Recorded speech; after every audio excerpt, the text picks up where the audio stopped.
Sarah Mitchell pressed her face against the cold window of their small cabin, watching the golden prairie grass dance in the evening breeze. At 16, she had grown accustomed to the harsh reality of frontier life, but nothing could have prepared her for what was about to unfold.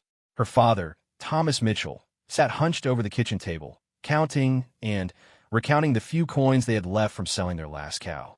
The winter had been brutal, claiming most of their livestock and destroying their crops. Thomas had borrowed money from every neighbor willing to lend, but the debts kept piling up like snow in a blizzard. His weathered hands shook as he pushed the coins around, his calculations always coming up short. Sarah could see the desperation in his bloodshot eyes, the way his shoulders slumped with the weight of failure. "Papa, maybe I could work in town," Sarah suggested quietly, her voice barely above a whisper. Mrs. Henderson mentioned she might need help at the general store. Thomas looked up sharply, his face hardening. "A Mitchell doesn't beg for charity," he snapped. "I'll find another way." But Sarah could see there was no other way. Their neighbors had already given what they could spare. The bank had refused another loan. Even the church collection couldn't cover what they owed. She watched her father's internal struggle, seeing him transform from the loving man who used to tell her bedtime stories into someone she barely recognized. The next morning brought unexpected visitors. Sarah heard the sound of horses approaching and peered through the curtains to see 3 men dismounting near their fence. Her father emerged from the barn, wiping his hands on a dirty rag. The men looked prosperous, wearing fine coats and riding expensive horses. Their leader, a tall man with a thick mustache, gestured toward their property as they talked. Sarah couldn't hear the conversation from inside, but she watched her father's posture change. First defensive, then desperate, and finally defeated. The negotiation lasted nearly an hour, with the men occasionally glancing toward the house where Sarah stood hidden behind the window. Her stomach twisted with an unexplained dread. When the men finally left, Thomas remained outside for a long time, staring at something in his hand. Sarah's mother had died 3 years ago from pneumonia, leaving just the two of them to manage the failing farm. Without her mother's gentle influence, Thomas had become increasingly bitter and unpredictable. That evening, Thomas called Sarah to sit with him. His hands trembled as he poured himself a drink from a bottle she didn't recognize. "Sarah, I need to tell you something important," he began, unable to meet her eyes. "Those men who came today, they made me an offer." Sarah felt her heart begin to race. "What kind of offer, Papa?" "They're horse traders moving west. They need someone to help with cooking and camp duties." His voice cracked slightly. It would be good work for a young woman. Something in his tone made Sarah's blood run cold. "You mean they offer me a job?" Thomas finally looked at her, and she saw something die in his eyes. "They offer to take you with them, in exchange for enough money to save the farm and pay our debts." The words hit Sarah like a physical blow. She stared at her father, searching his face for any sign that this was some cruel joke. "Papa, you can't be serious. You're talking about selling me." "It's not selling," Thomas said quickly, but his voice lacked conviction. "It's an arrangement. They're respectable men, and you'll be taken care of." Sarah stood up so fast her chair toppled backward. "Taken care of? Papa, you don't even know these men. How can you consider giving me to strangers?" Thomas's face hardened again, the way it did whenever he felt cornered. "You think I want this? You think this is easy for me? I'm doing what I have to do to survive. Your mother would understand." "Mama would never understand this," Sarah shot back, tears streaming down her face. "Mama would never forgive you for selling your own daughter like livestock." The comparison to livestock seemed to strike Thomas deeply. His shoulders sagged, and for a moment Sarah thought she saw a flicker of the man he used to be. But the moment passed quickly, replaced by cold determination. "The decision is made," he said firmly. "They'll come for you in 3 days. Use that time to pack what you can carry." Sarah ran to her small room and threw herself on the bed, sobbing until no more tears would come. She had always known her father struggled with the responsibilities of raising her alone, but she never imagined he would abandon her so completely. The man who had once promised to protect her from the world was now throwing her to the wolves. Over the next 2 days, Sarah barely spoke to her father. She mechanically packed her few belongings into a small trunk her mother had brought from back east. Each item held memories of a happier time when their family was whole. She lingered over a small wooden horse her father had carved for her 8th birthday, remembering how proud he had been when he presented it to her. The morning of the 3rd day arrived gray and cold.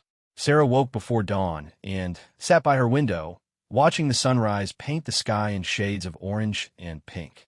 She wondered if she would ever see another sunrise from this room, or if the men would take her so far away that even the sky would look different. Her father avoided her gaze during their silent breakfast. When the sound of approaching horses broke the morning quiet, Thomas stood abruptly and walked outside without a word. Sarah followed slowly, her legs feeling like they might give out at any moment. The three men had returned with a wagon and additional horses. They looked even more intimidating in the morning light, their faces hard and calculating. The leader approached Sarah with what he probably thought was a reassuring smile. "Miss Mitchell, I'm Jake Morrison. We're pleased to have you join our expedition."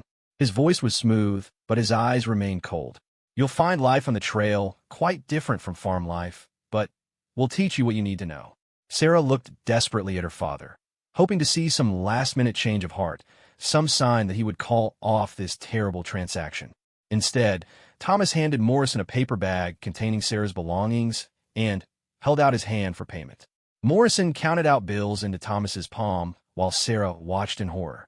The sight of money changing hands made the reality of her situation undeniable. She wasn't joining an expedition. She was being purchased like grain or lumber. "Papa, please," she whispered one last time, her voice breaking. "Don't do this." Thomas finally met her eyes, and she saw they were filled with tears. For a moment, she thought he might reconsider. But then he turned away quickly and walked toward the house without another word. Morrison gestured toward the wagon. "Come along, miss. We have a schedule to keep." Sarah climbed into the wagon on unsteady legs, her whole body numb with shock and grief. As the horses began to move, she turned for one last look at the only home she had ever known. Her father stood in the doorway, watching them leave. Even from a distance, she could see his shoulders shaking. The wagon rolled away from everything Sarah had ever known, carrying her toward an uncertain future with men who had bought her like property. The prairie stretched endlessly ahead, vast and empty, matching the hollow feeling in her chest. She pulled her mother's shawl tighter around her shoulders and tried to imagine what her mother would tell her to do in this situation. As the sun climbed higher, Sarah began to understand that her old life was truly over. Whatever lay ahead, she would face it without her father's protection or love. The betrayal cut deeper than any physical wound, leaving her feeling completely alone in the world. The wagon bounced and lurched over the rough ground, carrying her farther from home with each passing mile. Sarah closed her eyes and tried to remember her mother's face, her mother's voice singing lullabies on cold winter nights. Those memories would have to sustain her now, because everything else had been stripped away by a father's desperate choice and a handful of coins. The wagon train moved steadily westward for 3 days, with Sarah sitting in the back like cargo among the supplies and horse tack. Morrison and his men treated her with polite indifference, speaking to her only when necessary. They provided her with basic meals and a blanket for sleeping, but their true intentions remained unclear. Sarah spent most of her time staring at the changing landscape, watching familiar farmland give way to wilder territory. On the 4th morning, Sarah woke to find they had stopped near a small trading post built at the intersection of 2 well-traveled trails. The wooden building looked rough and temporary, but smoke rising from its chimney promised warmth and perhaps civilized company. Morrison approached the wagon where Sarah sat braiding her long brown hair. "We'll be conducting some business here," he told her. "You'll wait in the wagon and keep quiet." Sarah nodded, but her attention was drawn to a group of men emerging from the trading post. They looked different from Morrison's group, rougher and more dangerous. Their clothes were dirty and patched, and they carried themselves with the swagger of men who took what they wanted. Her stomach clenched with fresh worry as she watched Morrison greet them like old friends. The negotiation that followed happened just out of earshot, but Sarah could read the body language clearly enough. Money changed hands again, and the rough men kept glancing in her direction with expressions that made her skin crawl. When Morrison returned to the wagon, his false politeness had disappeared entirely. "Change of plans, miss," he said curtly. "These gentlemen have made me a better offer for your services." Sarah's blood turned to ice. "What do you mean?" "I mean you're going with them instead of us. They run a saloon further west and need girls to serve drinks and entertain customers." Sarah scrambled backward in the wagon bed. No, that wasn't the arrangement. My father thought I would be cooking for your expedition. Morrison laughed harshly. Your father sold you, girl. He didn't put any conditions on what happened afterward. You belong to whoever pays for you now. The truth hit Sarah like a sledgehammer. Her father hadn't just sold her into servitude. He had sold her into prostitution. The respectable horse traders had been alive from the beginning. She had been naive to believe otherwise, but the betrayal cut so deep she could barely breathe. Please, she whispered. I'll run away. I'll find work somewhere else. Just let me go. Too late for that, Morrison said. A deal's a deal. One of the rough men approached the wagon, grinning to show several missing teeth. Come on down here, sweetheart. Time to get acquainted. Sarah pressed herself against the far side of the wagon, her mind racing for any possible escape. The trading post sat in open prairie with nowhere to hide, and even if she could run, they had horses and she did not. Her situation was hopeless, but something inside her refused to give up without a fight. I won't go with you, she said, trying to keep her voice steady. I'll fight you every step of the way. The toothless man laughed. I like spirit in a girl. Makes things more interesting. He reached into the wagon to grab her arm, but Sarah managed to dodge and kick him in the face. Blood spurted from his nose, and he swore loudly as he stumbled backward. His companions immediately drew their guns, pointing them at Sarah with cold efficiency. That's enough of that, their leader said. Come down peaceful, or we'll drag you down. Sarah knew she had no choice, but as she prepared to climb down from the wagon, a new sound reached their ears. Horses were approaching fast, and not just one or two. The thunder of hoofbeats grew louder, and soon Sarah could see riders cresting a nearby hill. Lakota war party, someone shouted, and suddenly, the trading post erupted into chaos. Sarah had heard stories about the Lakota people, but she had never seen any Native Americans herself. The riders approaching looked magnificent and terrifying, their horses moving like extensions of their own bodies. They wore war paint and carried weapons, their long black hair streaming behind them as they rode. Morrison and his men scrambled for their guns while the saloon owners dove for cover behind their wagon. Sarah found herself forgotten in the midst of the panic, still sitting in the wagon bed as armed men prepared for battle around her. The Lakota warriors surrounded the trading post with practiced efficiency, cutting off all escape routes. Their leader rode forward on a beautiful painted horse, his presence commanding immediate attention. He was young, perhaps in his 20s, with strong features and intelligent dark eyes that seemed to take in every detail of the situation. Sarah watched in fascination as he surveyed the scene. His gaze lingered on the weapons pointed in his direction, then moved to the cowering saloon owners, and finally settled on Sarah sitting alone in the wagon. Something in his expression shifted when he saw her, a flicker of understanding that made her heart race. You white men, the leader called out in accented but clear English. What business do you conduct here? Morrison stepped forward hesitantly, his gun still drawn but lowered. Just horse trading, chief. Nothing that concerns your people. The Lakota warrior's eyes narrowed. I am two eagles, and all that happens on these lands concerns my people. He gestured towards Sarah. What of the girl? Why does she look afraid of her own companions? Sarah felt a surge of desperate hope. This man could see something was wrong. Without thinking, she stood up in the wagon and called out, They're selling me. My father sold me to them, and they're selling me again. Morrison spun around, his face furious. Shut your mouth, girl. But two eagles had already heard enough. He barked an order in Lakota, and immediately several warriors moved to surround Morrison's group and the saloon owners. The white men found themselves outnumbered and outmaneuvered. Selling women is not horse trading, Two Eagles said, his voice deadly quiet. Among my people, such men would be put to death. Now wait just a minute, Morrison protested. This is legal business. Her father signed papers. Two Eagles rode closer to the wagon where Sarah sat. Up close, she could see the intelligence in his eyes and the controlled anger in his expression. Girl, speak truly. Did you agree to be sold? Sarah's voice came out as barely a whisper. No, I begged my father not to do it. I don't want to go with any of them.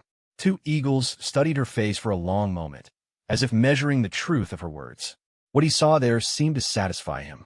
He turned back to Morrison with cold contempt. Release the girl. Take your horses and leave this place. Morrison's hand tightened on his gun. We pay good money for her. She's our property now. The words hung in the air like a challenge. Every warrior present understood that two eagles had been insulted and that honor demanded a response. Sarah held her breath, knowing that her fate balanced on the edge of a knife. Two eagles smiled, but there was no warmth in it. Your money means nothing here. Your papers mean nothing here. You will release the girl, or you will not leave this place alive. The threat was delivered so calmly that it took a moment for its full impact to register. Morrison looked around at the circle of armed warriors and seemed to realize for the first time how completely outnumbered he was. The Lakota warriors sat their horses with casual ease, but their hands rested near their weapons. "This isn't over," Morrison said finally, but Sarah could hear the defeat in his voice. "There are laws about interfering with legitimate business." "Your laws and where my people's honor begins," Two Eagles replied. "The girl stays. You go. Now." Morrison and his men began backing toward their horses, keeping their weapons ready but clearly unwilling to start a fight they couldn't win. The saloon owners had already disappeared into their wagon, apparently deciding that Sarah wasn't worth dying over. As the white men prepared to leave, Sarah felt a mixture of relief and terror. She had been saved from one terrible fate, but what would happen to her now? She knew nothing about the Lakota people except frightening stories told by settlers. Would her situation actually improve, or had she simply traded one form of captivity for another? Two Eagles seemed to sense her fear. He guided his horse closer to the wagon and spoke to her in a gentler tone. "Do not be afraid. My people do not buy and sell human beings like livestock. You are safe now." Sarah looked into his eyes and saw something she hadn't expected: genuine compassion. This man had risked a fight with armed strangers to protect her, asking nothing in return. The contrast with her father's betrayal was so stark it made her eyes fill with tears. "Thank you," she managed to say. Two Eagles nodded gravely. "What is your name?" "Sarah Mitchell." "Sarah Mitchell," he repeated carefully, practicing the unfamiliar sounds. "I am Two Eagles of the Oglala Lakota. Will you come with us willingly, or do you wish to return to your father?" The question surprised Sarah. She had expected to be simply taken, the way Morrison and his men had planned to take her. Instead, this Lakota warrior was offering her a choice. "I can't go back to my father," she said quietly. "Not after what he did." Two Eagles studied her face again, reading the pain and betrayal written there. "Then you will come with us. My grandmother will know what to do." As Morrison and his men finally rode away, their curses and threats fading into the distance, Sarah felt the first stirring of hope she had experienced in days. She didn't know what lay ahead, but for the first time since leaving her father's farm, she felt like she might have found someone who saw her as a human being rather than a commodity. Two Eagles turned his horse toward the west, where the sun was beginning its descent toward the horizon. "Come," he said to Sarah. "We have far to travel before dark." Sarah climbed down from Morrison's wagon and walked toward her uncertain future, leaving behind the last remnants of her old life. Whatever happened next, she would face it as a free person rather than as someone's property. The realization filled her with a strange mixture of gratitude and determination. Sarah rode behind Two Eagles on his painted horse as the Lakota war party traveled across the vast prairie toward their camp. The rhythmic movement of the horse and the warmth of Two Eagles' back against her hands provided unexpected comfort after days of fear and uncertainty. She had never been so close to a man who wasn't family, but somehow she felt safer with this stranger than she had with the men who claimed to own her. As they rode, Two Eagles occasionally pointed out landmarks and explained what they meant to his people.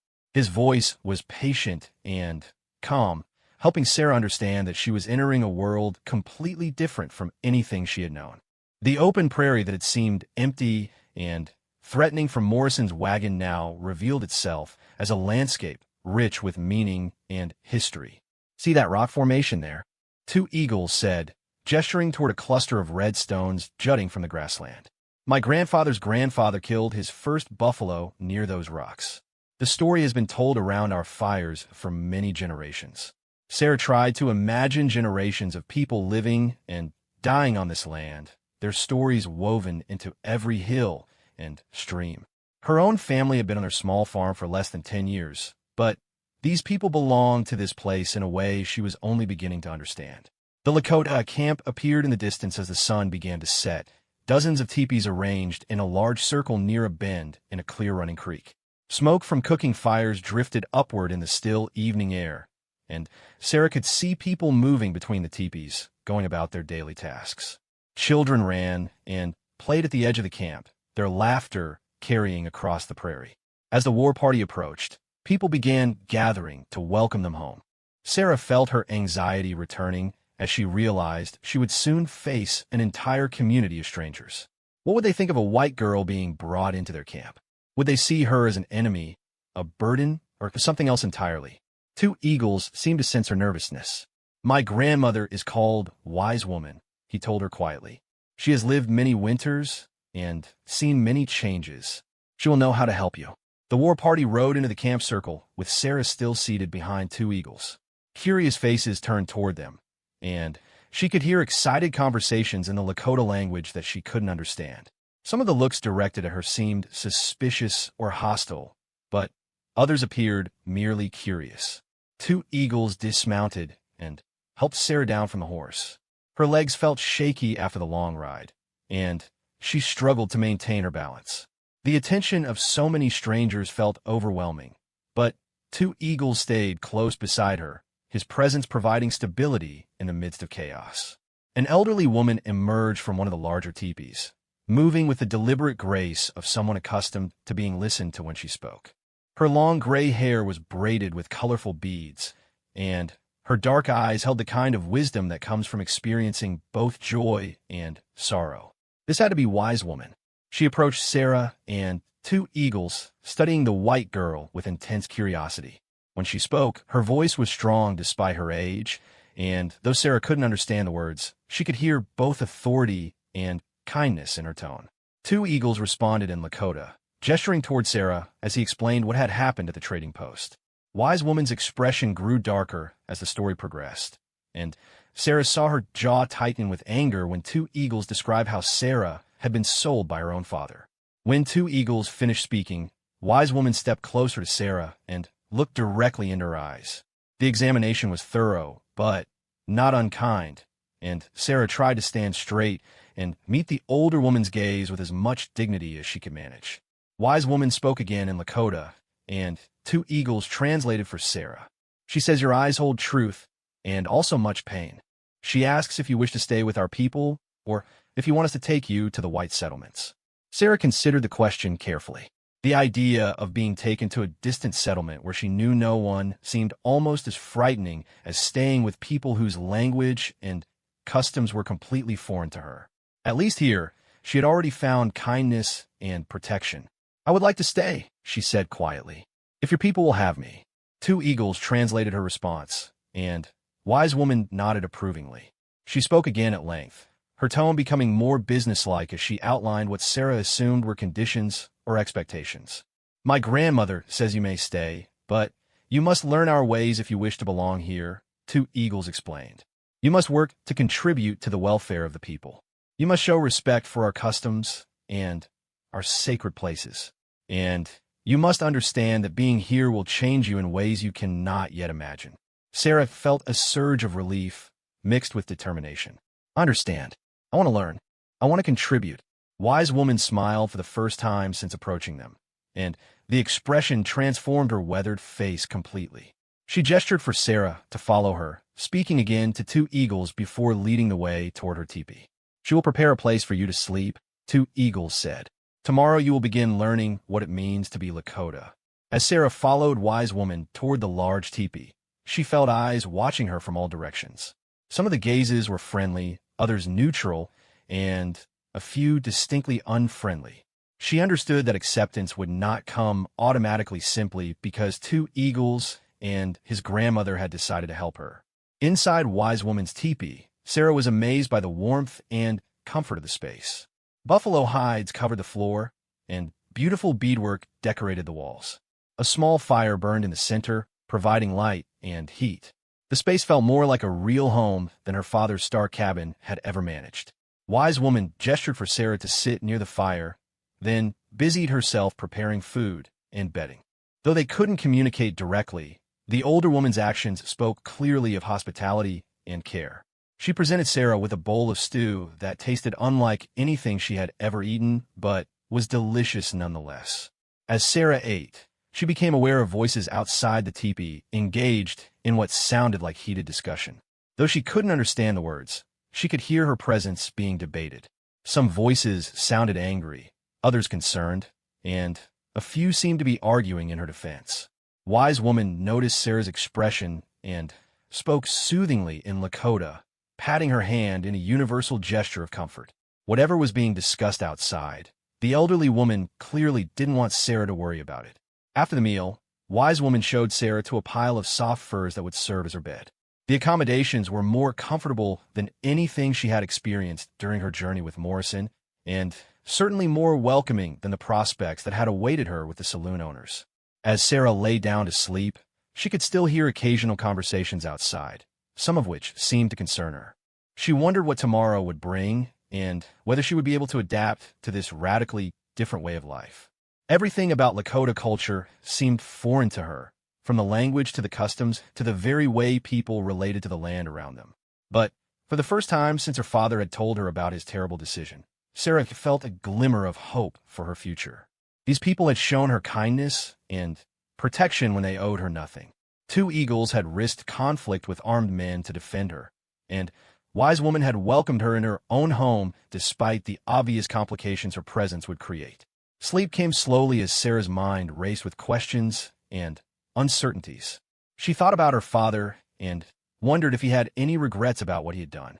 She thought about her mother and tried to imagine what advice she would give about adapting to life among the Lakota. Most of all, she thought about two eagles and the unexpected kindness he had shown a complete stranger. The sounds of the camp settling down for the night gradually faded, replaced by the natural sounds of the prairie. Wind whispered through the grass, and somewhere in the distance, a coyote called to its pack. Sarah pulled the warm furs closer around her shoulders and tried to quiet her anxious thoughts. Tomorrow would begin her real test. She would have to prove herself worthy of the chance she had been given, learning not just to survive, but to contribute meaningfully to the life of the community. The challenge seemed overwhelming, but Sarah was determined to succeed. As she finally drifted towards sleep, Sarah's last conscious thought was of gratitude. Whatever lay ahead, she was no longer property to be bought and sold. She was a person with choices to make and a future to build. The realization brought tears to her eyes, but for the first time in days, they were tears of hope rather than despair. Outside the teepee, the night sounds of the prairie continued their ancient rhythm, welcoming Sarah into a world where her value would be measured by her character rather than the price someone was willing to pay for her. The transformation she would undergo in this place would indeed change her in ways she couldn't yet imagine. But tonight, the possibility of belonging somewhere felt like the most precious gift she had ever received. Sarah woke before dawn to the sound of activity throughout the Lakota camp. Through the teepee walls, she could hear women talking quietly as they prepared for the day's tasks, children playing games, and men discussing plans for hunting and scouting. The familiar sounds of community life reminded her painfully of mornings on her father's farm, before everything had fallen apart. Wise Woman was already awake, tending the fire and preparing what Sarah assumed was breakfast. The elderly woman smiled when she saw Sarah stirring and spoke in Lakota while gesturing toward a pile of clothing laid out nearby. Sarah examined the garments with curiosity and growing appreciation. Instead of her worn farm dress, Wise Woman had provided her with a beautiful buckskin dress decorated with intricate beadwork and small shells. There were also soft moccasins to replace her battered leather shoes, and a warm shawl made from finely woven buffalo hair. The clothes represented far more than mere practicality. They were a gesture of acceptance and belonging. Sarah changed into the Lakota clothing, marveling at how comfortable and well-fitted everything felt. When she emerged from behind the privacy screen Wise Woman had erected, the older woman nodded approvingly and spoke again in Lakota, this time with obvious satisfaction. Two eagles appeared at the teepee entrance, just as Wise Woman was braiding Sarah's hair in a style more appropriate to Lakota customs. He carried a wooden bowl filled with berries and what looked like dried meat, offering them to Sarah as she finished her transformation. "My grandmother says you look like you belong here," he told her with a slight smile.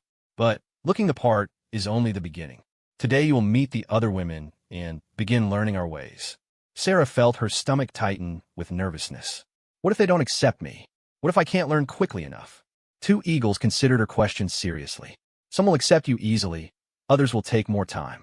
There are those who have lost family members to white soldiers and settlers.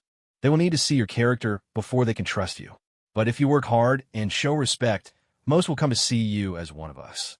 After breakfast, Wise Woman led Sarah outside to meet the other women of the tribe. The morning sun painted the camp in golden light, and Sarah could see the full scope of the community for the first time. There were perhaps 60 or 70 teepees arranged in the traditional circle, with hundreds of people going about their morning routines. The women's reaction to Sarah was mixed, exactly as two eagles had predicted. Some smiled and nodded welcomingly when Wise Woman introduced her, while others maintained polite but distant expressions. A few turned away entirely, making their disapproval clear without saying a word. One young woman named Bluebird spoke enough English to serve as a translator. She was perhaps Sarah's age, with intelligent eyes and a quick smile that made Sarah feel immediately comfortable. Bluebird explained that Sarah would be expected to help with traditional women's work while learning the Lakota language and customs. First, you help prepare hides, Bluebird told her, leading Sarah to where several women were working on buffalo skins stretched between wooden frames. It's hard work, but very important. Nothing is wasted in Lakota way. Sarah watched as the women scraped flesh and fat from the inside of the hides using sharp stone tools. The work looked difficult and messy, but she was determined to prove herself capable. When one of the older women handed her a scraping tool, Sarah attacked the task with enthusiasm that made up for her lack of skill. The work was indeed hard, requiring strength and technique that Sarah had never developed on the farm. Her hands quickly became sore and began to blister, but she refused to complain or ask for rest. The other women watched her struggle with expressions ranging from amusement to grudging respect. As the morning progressed, Sarah began to understand the rhythm of the work and the importance of what they were doing. These hides would become clothing, teepee covers, and countless other essential items for the tribe's survival. Nothing was waste, and everyone's contribution mattered. Bluebird stayed near Sarah, offering encouragement and instruction. "You try too hard," she said gently. "Let tool do work. Feel rhythm, like heartbeat." Sarah tried to follow the advice, gradually finding a more sustainable pace that didn't exhaust her so quickly. As her technique improved, she noticed that some of the other women began offering her subtle assistance, adjusting her grip on the tool or showing her more efficient scraping motions. During a break for the midday meal, Sarah found herself sitting with a group of younger women who peppered her with questions about white customs and life on a farm. Through Bluebird's translations, she tried to explain her previous life while learning about theirs in return. The questions weren't always comfortable. One young woman wanted to know why white people seemed so intent on owning land that belonged to everyone. Another asked why white men sold their own daughters like horses. Sarah struggled to find answers that made sense even to herself. "I don't understand it either," she finally admitted. "My father wasn't always the way he was when he sold me. Losing my mother and the farm changed him into someone I didn't recognize." The women seemed to understand grief and desperation as universal human experiences, even if they couldn't comprehend the specific choices Sarah's father had made. Several shared their own stories of loss and hardship, creating bonds of shared understanding despite the language barrier. That afternoon, Sarah helped with gathering roots and berries in the grassland surrounding the camp. This work felt more familiar to her, reminiscent of helping her mother tend their kitchen garden. She quickly learned to identify edible plants and proper gathering techniques that ensured the plants would continue to thrive. Walking Woman, one of the more senior women in the group, began teaching Sarah the Lakota names for various plants and their uses beyond simple nutrition. Many served as medicines, some were used in ceremonies, and others provided materials for making tools or decorative items. Everything connected. Walking Woman explained through Bluebird's translation. Plants, animals, people, earth, sky. White people see separate things to own. Lakota see one great circle of life. The concept challenged everything Sarah had been taught about the world. On the farm, land was property to be claimed and defended. Animals were livestock to be managed for profit. Plants were crops to be harvested or weeds to be eliminated. The idea of seeing all these elements as interconnected parts of a sacred whole was both foreign and strangely appealing. As the sun began to set, The gathering party returned to camp with baskets full of roots, berries, and medicinal plants. Sarah felt proud of her contribution, even though it was modest compared to what the experienced women had collected.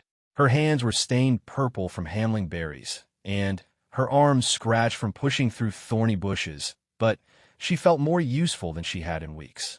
That evening, Wise Woman invited several other families to share a meal in her teepee. Sarah found herself seated in a circle with people representing 3 generations of Lakota life. The conversation flowed around her in the musical sounds of the native language, but the warmth and inclusion she felt needed no translation.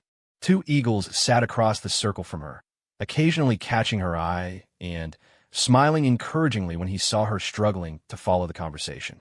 His presence provided a sense of safety and belonging that surprised Sarah with its intensity. This man had already done so much for her, yet he continued to watch over her well-being without expecting anything in return. An elderly man named Standing Bear began telling a story that captured everyone's attention. Though Sarah couldn't understand the words, she could follow the narrative through his gestures and expressions. The story seemed to involve a great journey, terrible hardships, and ultimate triumph.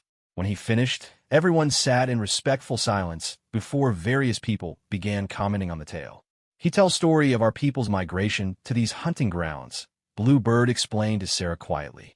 Long journey, many dangers, but ancestors found good place to live.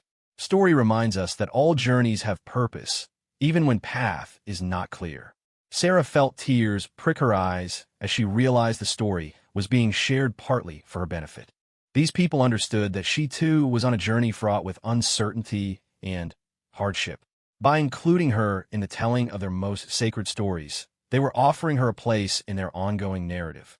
Later that night, as Sarah prepared for sleep in Wise Woman's teepee, she reflected on everything she had experienced during her first full day with the Lakota people. The work had been harder than anything she had done on the farm, but it felt meaningful in ways that farm chores never had. Every task contributed directly to the welfare of the community, and every person's efforts were valued. More importantly, she had begun to understand that these people saw the world in fundamentally different ways than she had been taught.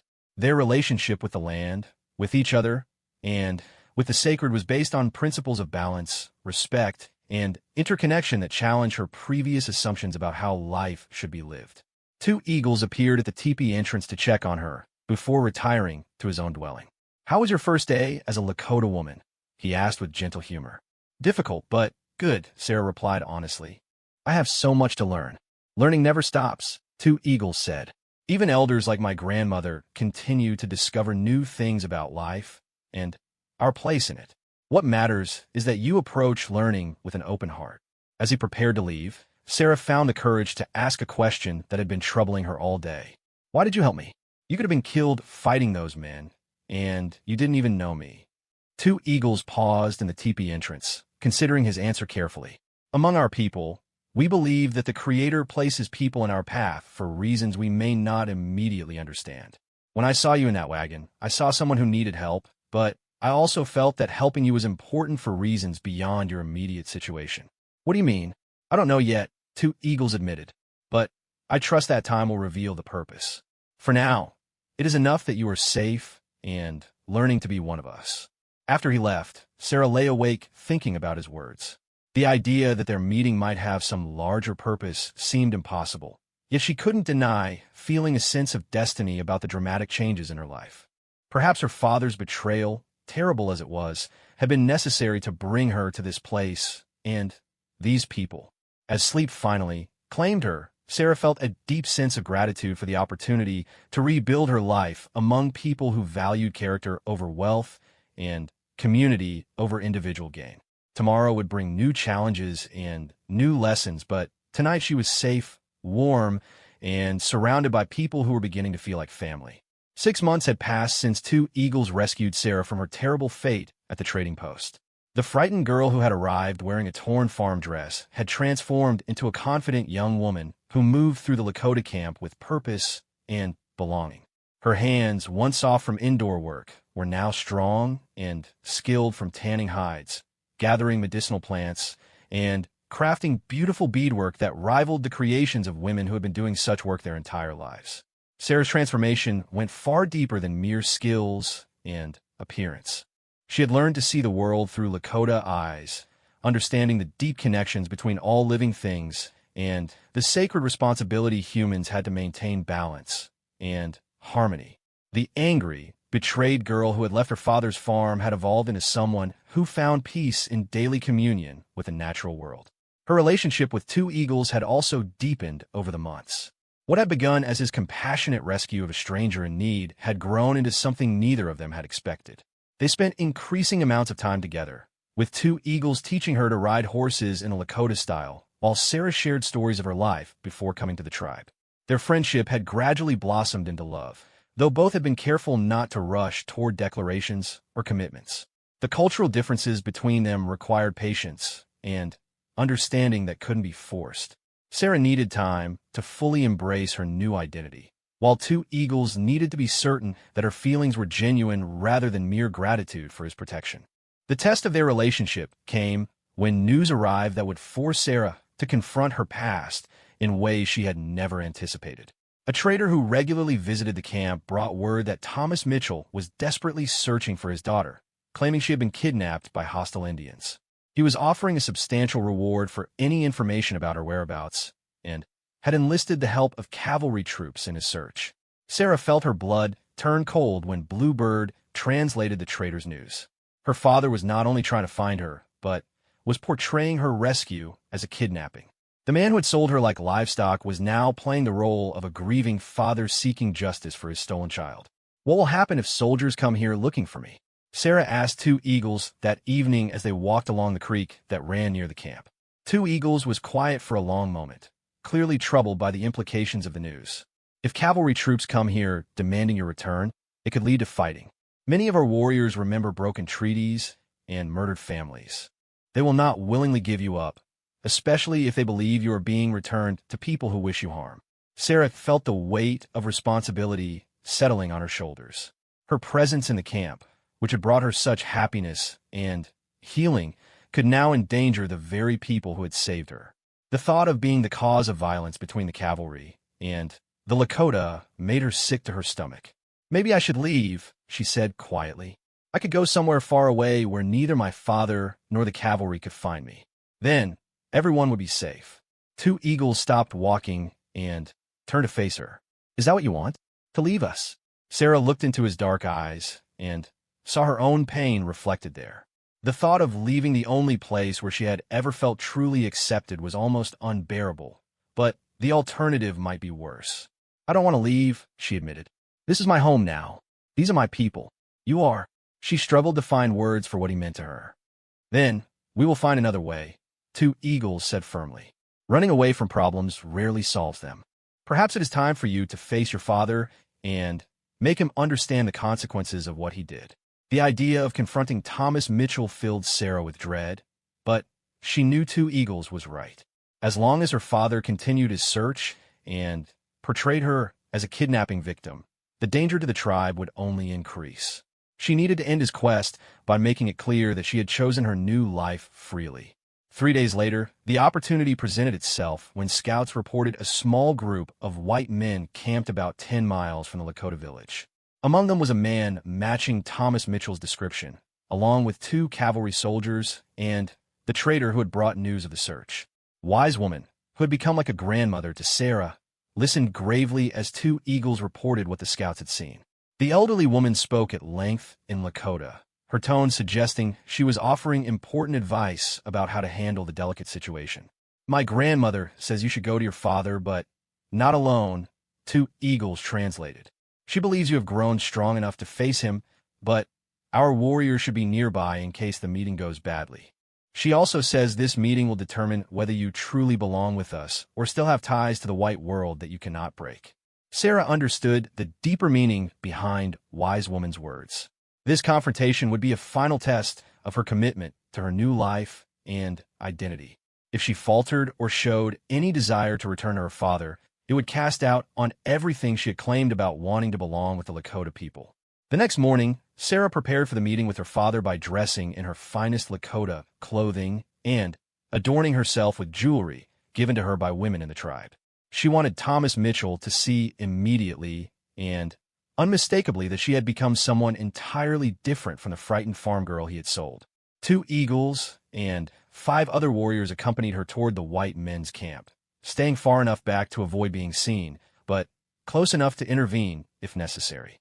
Sarah rode her own horse now, a beautiful mare that 2 eagles had given her as a symbol of her growing skill and independence. As they approached the camp, Sarah could see her father sitting by a small fire, looking older and more haggard than she remembered. The past 6 months had clearly been hard on him, though she felt no sympathy for whatever guilt or regret he might be experiencing. The 2 cavalry soldiers looked bored and impatient, obviously viewing this as a waste of their time. Sarah rode into the camp alone, her heart pounding, but her expression calm and determined. Thomas Mitchell looked up at the sound of approaching hoofbeats and froze when he saw her. For several seconds, he seemed unable to believe his own eyes. "Sarah," he whispered, rising slowly to his feet. "Sarah, is that really you?" "Hello, Papa," Sarah said quietly, remaining mounted on her horse. "I hear you've been looking for me." Thomas's initial relief at seeing her alive quickly gave way to confusion and anger as he took in her appearance. The Lakota clothing, the decorated braids, the confident way she sat her horse. Everything about her proclaimed that she had embraced a completely different life. "What have they done to you?" he demanded. "You look like one of them. They've made you into a savage."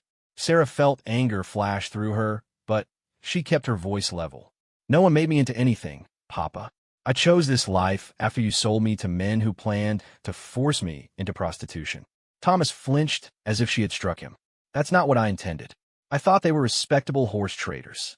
Did you bother to find out for certain before you took their money?" Sarah asked. "Did you care what happened to me as long as your debts were paid?" One of the cavalry soldiers stepped forward impatiently. "Miss, we're here to escort you back to civilization.